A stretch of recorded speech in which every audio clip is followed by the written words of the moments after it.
گاؤں میں ایک غریب کسان رہتا تھا۔ کسان سارا دن اپنے کھیت میں محنت کرتا۔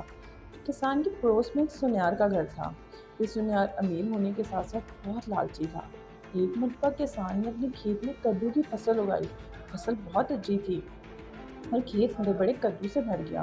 ایک کدو تو اتنا بڑا تھا، اس جیسا کدو پہلے کسی نے دیکھا نہ تھا۔ کسان بہت خوش ہوا اور اس نے سوچا کیوں نہ غیر معمولی کدو بادشاہ سلامت کو پیش کر دوں۔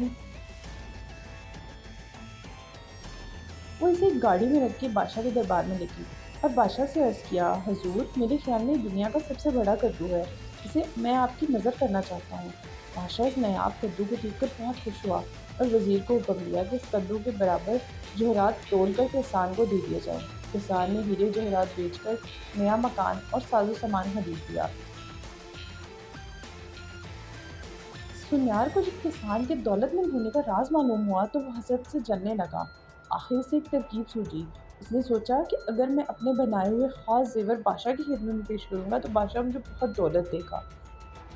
اس نے اپنے بنائے ہوئے خاص زیور پوٹلی میں باندھے اور پوٹلی لے کر بادشاہ کی خدمت میں حاضر ہوا اور بادشاہ سے کہنے لگا، بادشاہ سلامت، میں یہ خاص زیور آپ کے حضور میں پیش کرنا چاہتا ہوں۔ بادشاہ نے اس کا تحفہ قبول کرتے ہوئے سوچا کہ اس کے بدلے میں اسے کیا انعام دوں۔ اچانک اس کی نظر غیر معمولی کدو پر پڑی۔ بادشاہ نے اسے کدو دیتے ہوئے کہا، میرے دربار کی سب سے نایاب چیز یہ کدو ہے جو ایک کسان لایا تھا۔ میں تمہیں یہ کدو عطا کرنا چاہتا ہوں۔